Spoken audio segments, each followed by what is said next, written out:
Hello, everyone. Welcome, and thank you for joining us today for our conversation about carbon border adjustment mechanisms and carbon pricing.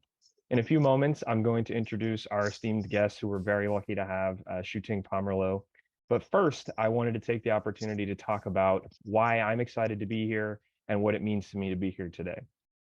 Before CCL, I worked in corporate government affairs for a little over 4 years for a company you might have heard of, the Home Depot Corporation. And in that time, I had the pleasure of working with terrific colleagues and learning a lot about how to be successful in government affairs endeavors. But it lacked a little bit of that passion that got me up and excited every day. There wasn't necessarily an issue that I had a burning passion to work on each and every day. And here, I've been able to bring that passion, my passion for the environment, something that dates back to my childhood, to whether it was working with agriculture with my grandfather on his property, or doing recycling programs at school, or stream cleanups in the community, to actually bring it to my work each and every day. CTL has empowered me to use that passion in my work, using the skills and tools that I built on something at my previous stop in a career that really matters to me. And so I know that that passion, that opportunity to bring that passion to bear, and that understanding of how businesses make decisions really helps me be effective on when working on an issue like a carbon border adjustment mechanism. And I know that that passion I've had the pleasure of using for 2 years here at CCL is shared by each and every one of you, our volunteers. I see it in every interaction I have with you, and I know that you're just relying on us to give you the tools and the information you need to really go out there and be successful to use that passion to move the needle. And I'm confident that our guest will help you do that today. So without further ado, I'm going to introduce Shooting Pomerleau. She is a research manager of climate policy at the Niskanen Center. Her areas of research include carbon taxation, carbon border adjustment mechanisms, and policies at the intersection of climate and trade. As you might imagine, we at CTL have long relied on her for lots of expert input, given those policy areas she covers. Prior to joining Niskanen, she has previously worked in public policy at the Cato Institute and the American Council on Renewable Energy. Most recently, she has worked as a business strategy consultant, shooting as an MPP in environmental and energy policy from Georgetown University's McCourt School of Public Policy and a BA in social work from Nanjing University. Shuting, is there anything that I missed that you'd like to add before we dive into our conversation? And thank you again for being with us today. Hi, Kyle. Nice to meet you. And it's great to be here with all the wonderful volunteers of CCL. I look forward to our discussion. Thank you. Well, as you know, after the many interactions you've had with CCL, our volunteers have long been advocating for a carbon border adjustment mechanism, whether that was a standalone policy or part of a package such as the Energy Innovation and Carbon Dividend Act. But for those who might need a little more information and to kind of set the table for our conversation today, can you outline the basics of a CBAM for our viewers?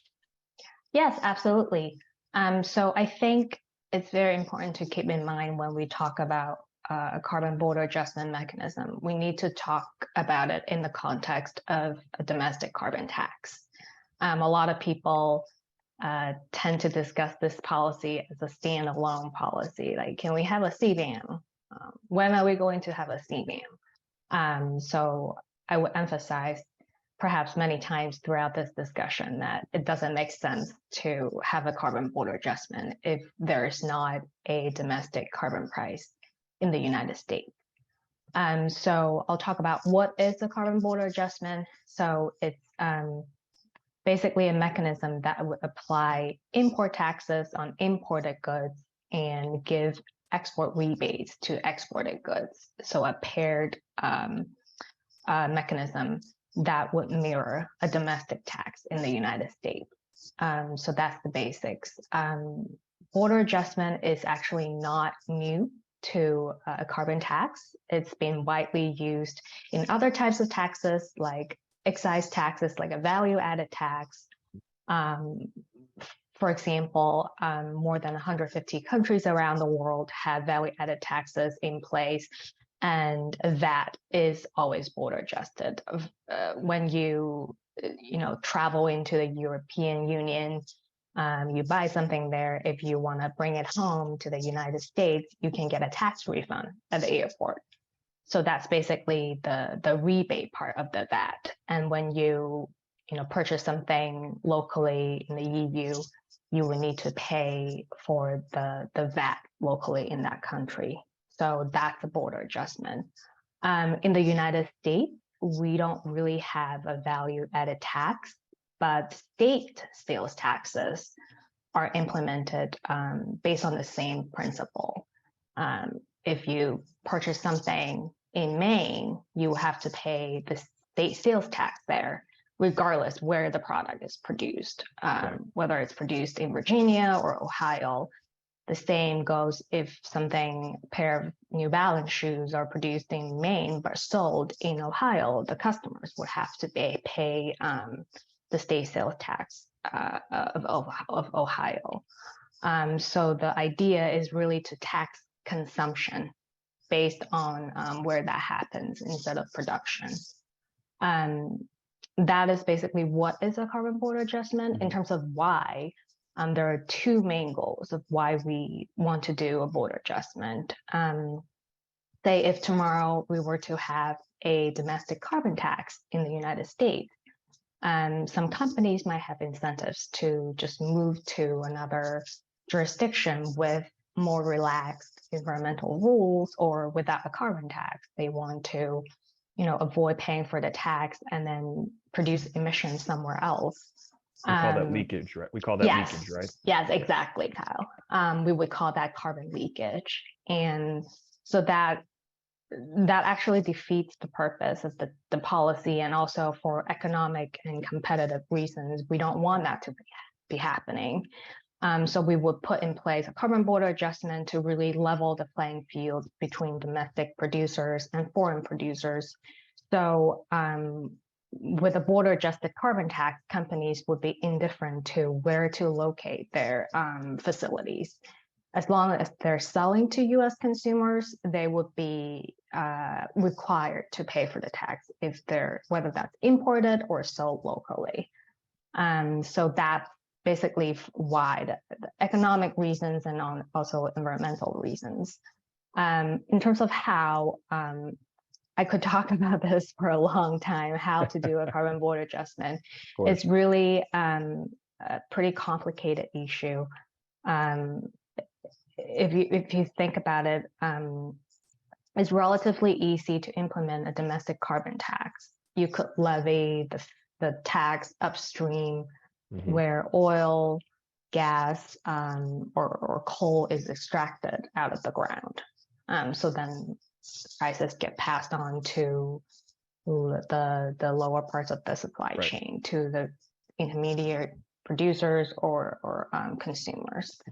But when you try to border adjust a carbon tax, it gets complicated very quickly because we're talking about specific products flowing across borders. So we need to talk about the emissions associated with a specific product coming in and going out.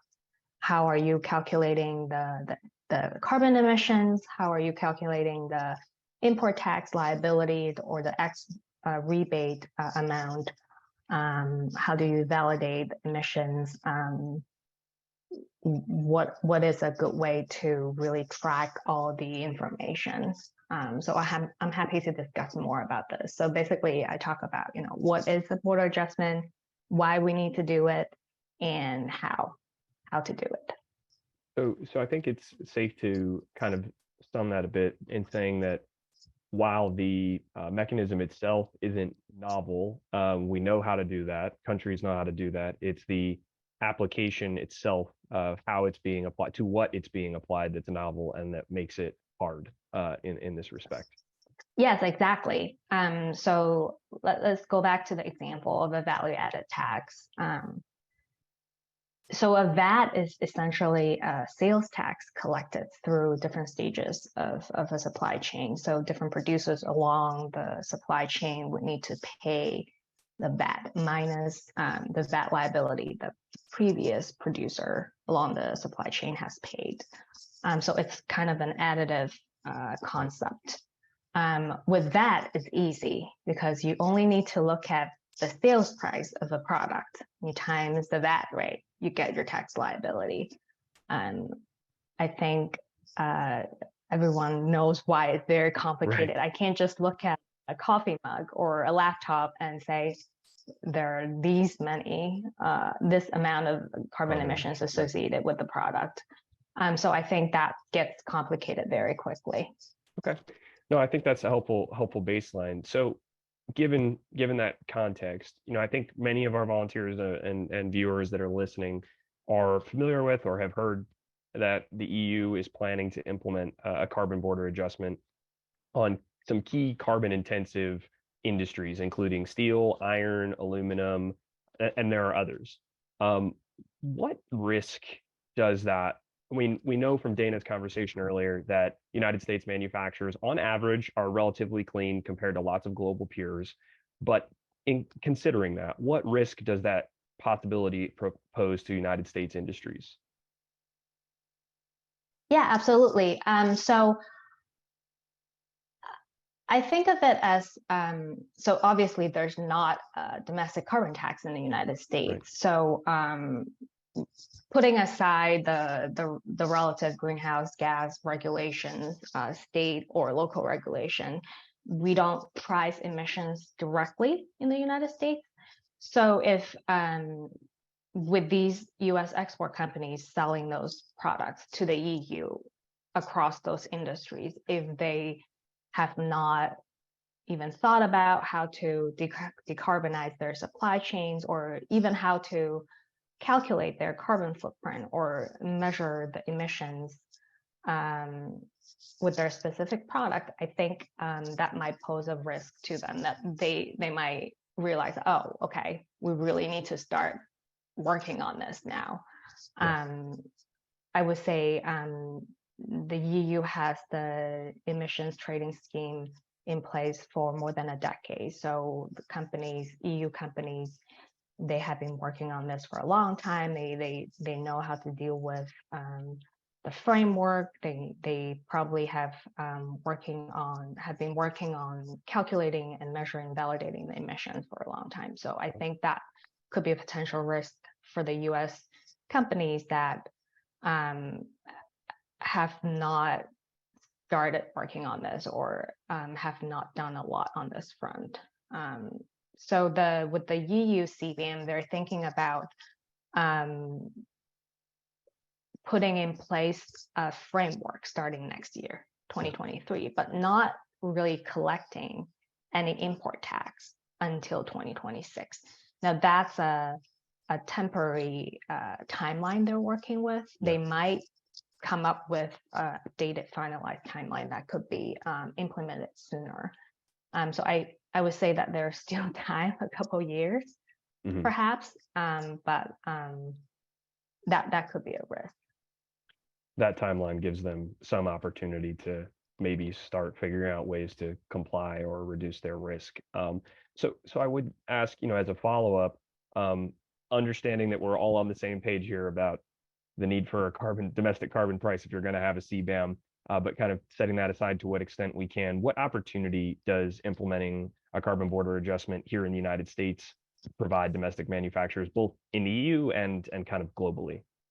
Yeah, so I would say, as you mentioned earlier, Kyle, the US industries, especially across these sectors, are relatively much cleaner compared to our trading partners. I published a report earlier this year looking at the biggest polluters around the world in terms of total emissions. So US is one of the biggest polluters globally, but if you look at the average carbon intensity, it's quite low compared to like other countries like China or Russia or other oil and gas producing countries. So I would say in terms of that, the US companies are already, they have an advantage because they're using cleaner processes to produce their products. So that might result in a lower import tax liability when they're trying to sell to their EU customers under those sectors like steel, iron, aluminum compared to the US's competitors. So I think that is something positive. In terms of implementing a CBAM in the US, what opportunity would that provide the domestic manufacturers? I would like to take a quick step back. I always love to emphasize that, a CBAM mechanism, the goal of it is not really to favor domestic or foreign producers. We're not here to give anyone any advantages. We're treating both sides the same level, with leveling the playing field. So I would say if we implement a carbon tax in the United States and border adjusted, that means we have a border adjusted carbon tax in the States. I think the US would have advantage in terms of competing with our trading partners. Under the border adjusted carbon tax, the cleaner producers could be subject to a lower tax liability. So I think that could be an advantage. So in that scenario where the playing field has been leveled, then it's just down to what's your comparative advantage on how you manufacture things and those kinds of other factors with a level playing field. No, that's helpful, helpful input. And I would like to say for the moment that there are a number of resources that Shuting's provided and that CCL has, and you can find links to those throughout the conversation in the chat. So take a look at those if before or after this conversation, if you would like. For our next question, we have, I think after our first two questions, we have a good baseline understanding of the policy and kind of the geopolitics of it at the moment. Considering the massive climate package that was just passed as a part of the Inflation Reduction Act, does that change the impact of the EU CBAM or a domestic CBAM in any way, in your opinion? Yeah, so I would answer this question in two aspects. One is the short-term impact, one is long-term impact. In terms of short-term impact, I would say it might be really low. So with the existing EU CBAM proposal, they're only looking to partially or fully exempt the import tax if the origin of country has an explicit carbon price in place. So we're talking about either a carbon tax or emissions trading system. So even though the United States massive tax breaks were included in the IRA bill, I don't think with the current design of the EU proposal, they're looking to rebate any of the amount producers in the US have already been subject to. Right.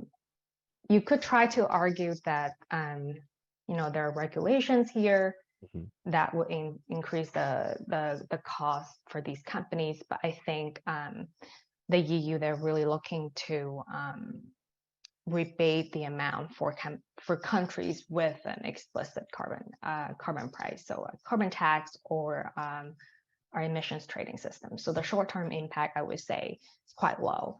In terms of long-term, I might just, what you were saying there, if I understand it correctly, is essentially that it's really hard to harmonize a bunch of regulations and put a price on those that isn't already an explicit price and say that it matches an explicit carbon price or an emissions trading scheme. It just is too hard to do that, or maybe not very transparent. Yes, so exactly. Administratively, it would be a nightmare to do that. Administratively and conceptually, it doesn't make any sense to do that. You're not putting a fee or price on emissions, and regulations are not the same, and we have a patchwork of regulations covering different sectors, different levels. Even though there is a carbon tax in the United States, based on my research, I don't recommend giving any rebate. So let's go back to the example of the VAT. With the VAT across all of 150 countries, they don't do partial or full rebate of a VAT based on, say, like a French person goes to Germany and buy like a box of chocolate. They don't calculate, oh, well, how much VAT has already been subjected in France, and then let's subtract that amount and rebate you. The goal of a border adjustment is really to level the playing field between domestic and foreign producers, and it's just administratively and legally too complex to do that rebate. If you do the rebate, it might risk violating the WTO non-discriminatory rule. So that's just too complicated. So that is the short-term impact. In terms of long-term, I would say the IRA it will definitely boost clean energy development in the United States. I don't think we will feel the impact immediately because it takes time to kick off all these clean energy development projects, really develop these clean technologies and then make them become affordable to be applied at economies of scale. So maybe after, I don't know, 5 or 6, 7, 8 years, we have more types of clean energy technologies available in the States, and then that would make our production processes even cleaner, and that would result in an even lower import tax liability under the EU CBAM. I think that context is really helpful for our volunteers and for our listeners, that there are maybe some long-term knock-on effects from IRA that have to do with the overall goals of emissions reduction, and that making manufacturing cleaner, but that it doesn't really help our domestic industries in the short term deal with the problems they would face with a carbon border adjustment mechanism in such a large trading partner like the EU.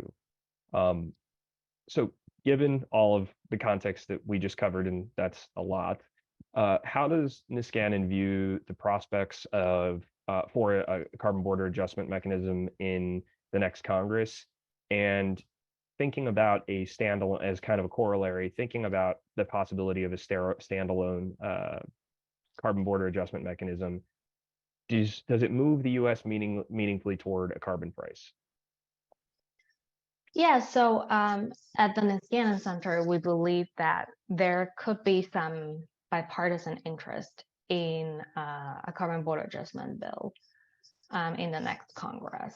We've seen some bipartisan interest in this topic. I mean, so you see a couple carbon border adjustment bills have been introduced in the current Congress, and I think some Republican lawmakers have been discussing that have mentioned that they're interested in such a topic. My concern is such passion or interest in carbon border adjustment. The lawmakers are interested in them. They're not interested in carbon tax. They're only interested in a standalone carbon border adjustment. So if there is not a domestic carbon tax in the United States, if you introduce a quote unquote carbon border adjustment, that is actually just import tariffs, because you don't have export rebate and you don't have a domestic tax. You're just levying a fee or taxes, whatever you call it, on imported products. So that is just import tariffs. Which is where we run into WTO problems. Yeah, and we've all seen how ineffective tariffs have been. They increase consumer prices, just keep escalating, never stopping trade wars. They're really hurting domestic consumers, and it's just really not helping achieve the intended goals. I would also point out that if you look at globally, only 1/5 of the total emissions globally are embedded in international trade. And biggest polluters like the United States, China, Russia, Japan, Germany, and other countries, a majority of the production-related emissions are for these countries' domestic consumption. So for example, only 1/5 of China's total emissions are exported to the rest of the world. All of the US's imports from China back in 2018 only accounted for 4% of China's total emissions. Okay. So my point is there is really limited there are really limited things we can do with our trading partners' emissions. Most of the emissions occur domestically within borders and then are for their domestic consumption. So I think the US should really focus on very good domestic climate policies, and then to tag that along, try to address some of the emissions embedded in international trade, rather than trying to lead with a standalone carbon border adjustment and use the rhetoric of, oh, let's punish our dirtier trading partners because their emissions are dirtier. Right. Like I said, there's very limited about what we can do with our trading partners' emissions, because most of them are for domestic consumption. And also, like you said, it would risk violating trade rules and just escalating trade wars. So my concern is that. Yeah, so it sounds like you think it's an important step, an important tool, a carbon border adjustment, because it can encourage some countries to move along, and it can reduce emissions, on the margins of 4%, 5% here and there, 4% being the number that you provided for China to the US. But that it needs that pairing with the domestic price if we're going to get really consequential emissions reductions that we all agree are necessary. I would ask kind of one follow-up question. Is it right for our volunteers to understand essentially that in order to have some kind of carbon border adjustment mechanism, whatever, if they try to pass a standalone mechanism that doesn't have an explicit price, they're going to have to find a way to actually put a value on the emissions to measure it. So they can say that it's not a price, but they're going to have to find a way to say there's an economic value to those emissions. Is that a correct understanding? Yeah, exactly.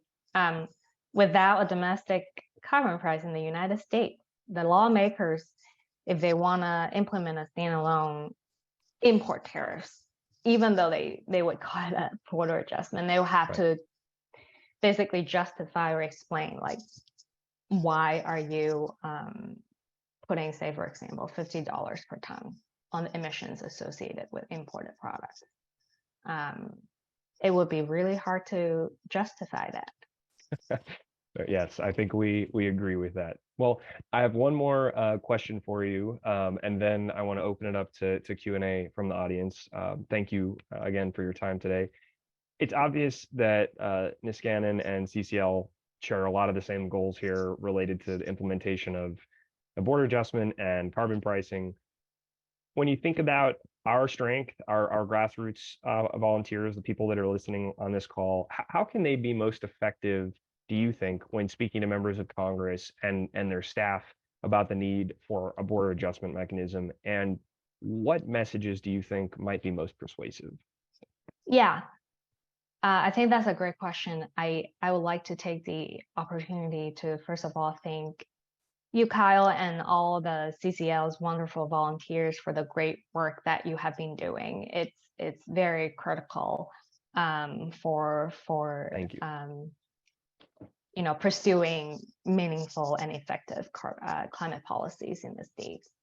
I would say when talking to MOCs, it's important to emphasize that, yes, we just had a massive bill with a lot of tax breaks for clean energy, a lot of provisions for clean energy technologies.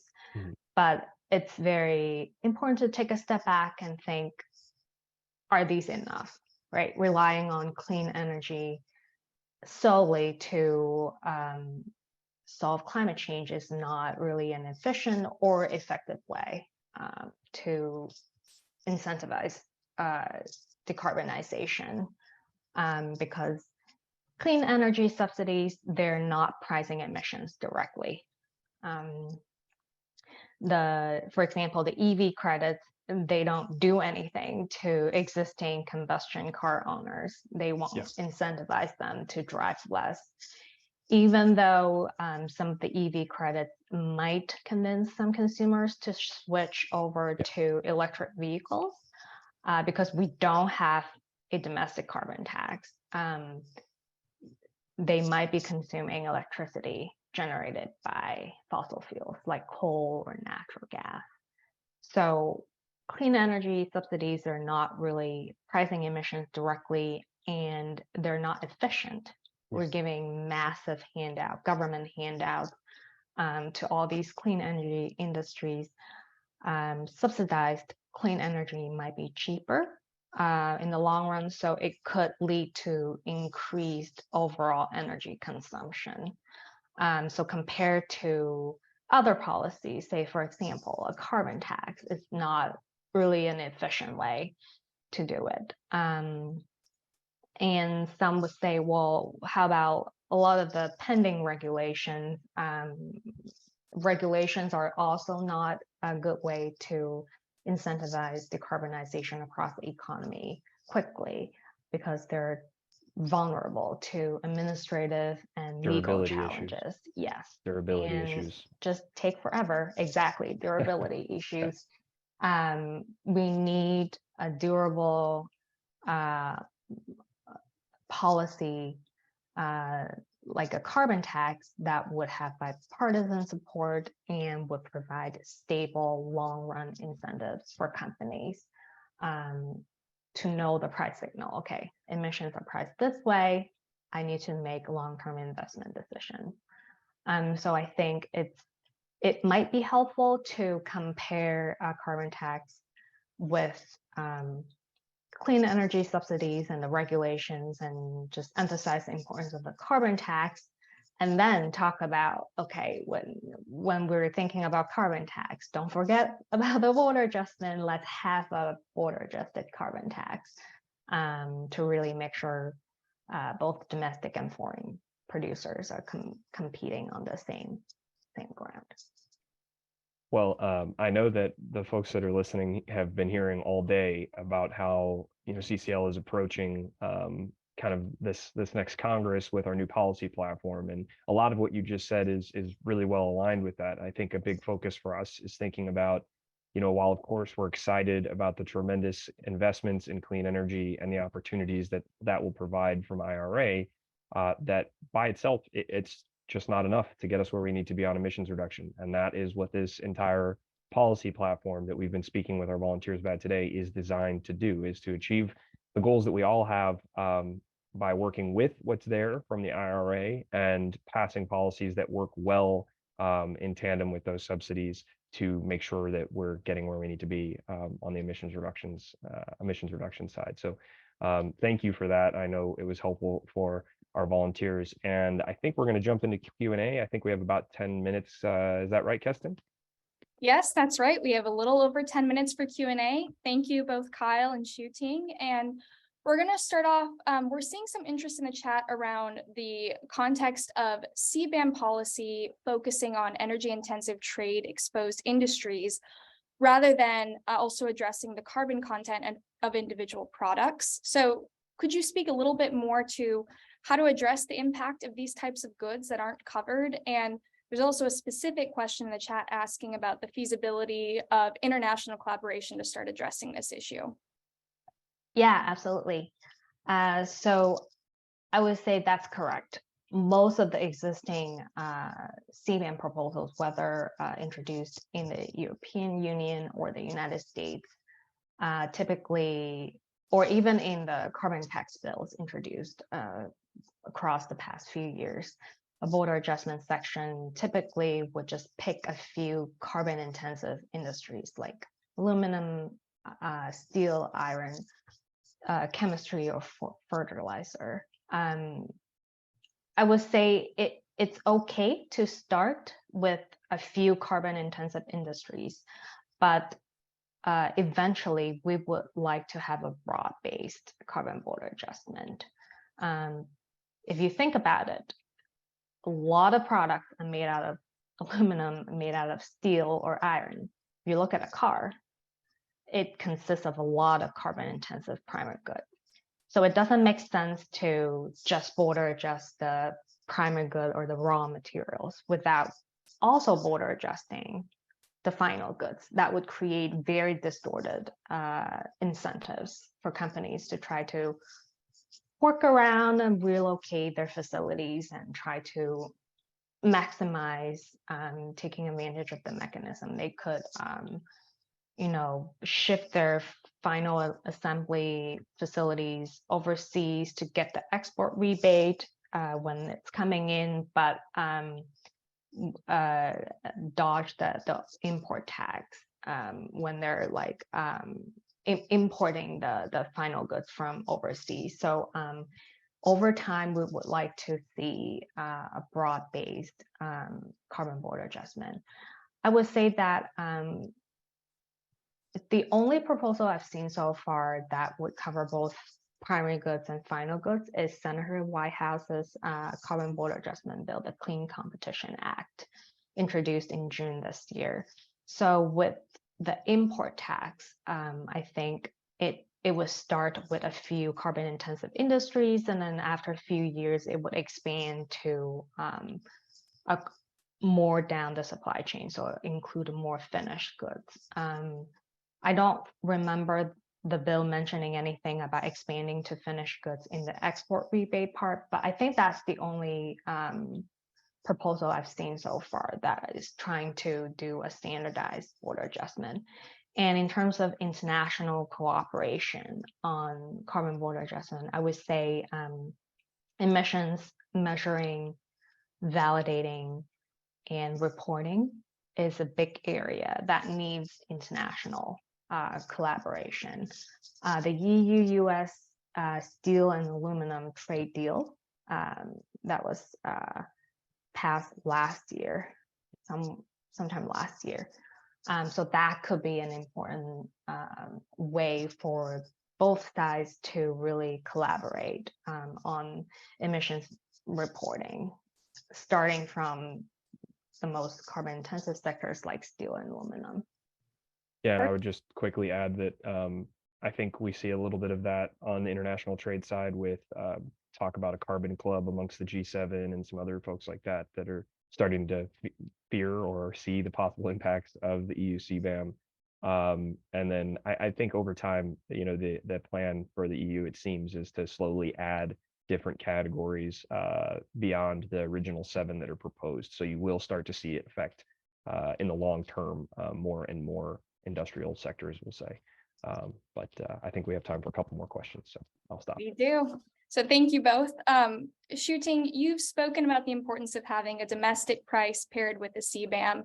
Can you speak just a little bit more to the WTO rules in play here? And do you have any suggestions for how CCL volunteers can discuss this issue within the US political landscape, where we have certain members of Congress that are proposing CBAM policies that don't include a domestic price? That's a great question. Thank you. Yeah, so I think I don't try to be an expert in WTO laws. It's very complicated, but I think one key point we can all remember is non-discrimination with the WTO rules. You can't use environmental protection or fighting climate change as an excuse to discriminate against different trading partners under the WTO. So when we have a border adjusted carbon tax, you need to really treat domestic and foreign producers the same way, and then you need to have equal treatment across all foreign trading partners. So I think that's a very important point to remember. in terms of talking about a border adjustment as a standalone policy without a carbon tax in the United States, I think it's helpful to think about going back to my initial discussion is why we are having a border adjustment. If there's not a domestic carbon tax or carbon price in the United States, it just doesn't make sense to put in place such a mechanism. I mean, what are you trying to border adjust at the borders? So I think it's critical to emphasize a border adjustment is not a punitive measure. It's not a retaliation measure. We're not trying to punish any trading partners. We're not trying to retaliate against anything. It's a good tax policy that could go with a domestic carbon tax that would treat the emissions in international trade in a fair, in a good way.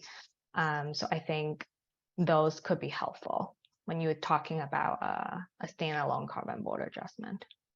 Yeah, I agree. I think it's about having a level playing field for competition. That's an important kind of way to have members look at it. And I would just kind of say one thing to our volunteers about talking about the WTO with members of Congress. WTO is not always the most popular political entity. So, maybe don't need to be talking explicitly about the WTO too much, and more focus on, fair competition and emissions reduction for US industry and globally. Okay, thank you. We have just over 3 minutes left, so I think we can probably get to 2 more questions. We have a question. Are there any other mechanisms that exist that are geared towards addressing the leakage of energy intensive trade exposed goods? And along with that, are there any analyses that compare these potentially similar types of policies? Yeah, I think that's a great question as well. So the EU ETS, the emissions trading scheme, they have been using something called free allowances for many, many years. So under the emissions trading scheme, companies across different industries, they need to purchase these emission certificates to generate emissions. But to protect their domestic carbon intensive industries' competitiveness, they give out free allowances to those industries, meaning they can emit for free. They don't have to pay for the certificate. But the EU CBAM proposal, they're looking to replace or phase out the free allowances by over the next decade or so, and then put in place a carbon border adjustment. Because a carbon border adjustment is the better policy than free allowances in addressing carbon leakage. For the reason I discussed earlier, it would level the playing field. It's taxing consumption, so it would give incentives to companies to not relocate their facilities overseas. It also raises revenue. So carbon border adjustment is definitely a better policy than free allowances in addressing leakage. Okay, and we've got just about 1 minute left, so we'll sort of do like a rapid fire answer to our currently most upvoted question, which is there any possibility for the US to rely on the EU's emission formulas and their policy for crafting our own? That's an interesting question. Let me think about it. I think so. What I've learned so far is with the implementation of the EU CBAM, they would try to assign a third party to work on validating the emissions and reporting them. And then when you submit the emission certificate to the CBAM authority in the EU, they would have a third party to validate it. So I think this is a big area for international collaboration. if we use standardized processes to calculate emissions and report them, we would not have this problem. But I do realize it's a challenging area, and it will take time to reach there. Yeah, my really quick answer is, they talk about harmonizing carbon intensity and emissions calculations at COP and these kinds of things all the time. I think Article 6 of the Paris Agreement is supposed to deal with some of this, and it's just really complicated, and we're not there yet. So that's the short answer. I don't think we're there yet, but hopefully someday we can have some kind of agreement on how to measure those things. But Keston, I think we're out of time, so I will close it out. Shu-Ting, I want to thank you again for making the time today. I know we didn't get to everybody's questions, and I'm sorry that we couldn't. But thank you all so much for listening in and for your terrific questions. I know that you challenged Shu-Ting and I with a couple of those, and so we're happy to have done our best with those answers. And thank you again, Shu-Ting, on behalf of our volunteers in CCL. Of course, thank you very much for having me. Yep. Thank you for listening to this episode of Citizens Climate Lobby's training program. You can tune into more episodes anywhere podcasts are available. Inspired by what you heard today? Join Citizens Climate Lobby to advocate for bipartisan climate solutions. Go to community.citizensclimate.org to find more trainings, resources, your local chapter, national action teams, discussion forums, and more. Be sure to like our Facebook page and follow us on Twitter and Instagram @CitizensClimate. We also invite all of our listeners to subscribe to our YouTube channel for more inspiration. Like what you hear? Recommend us to your friends and make sure to give us a 5-star rating. It helps us show up on other listeners' feeds. Feel free to pass on any suggestions for future episodes in the comments as well. And together, we are creating the political will for a livable world.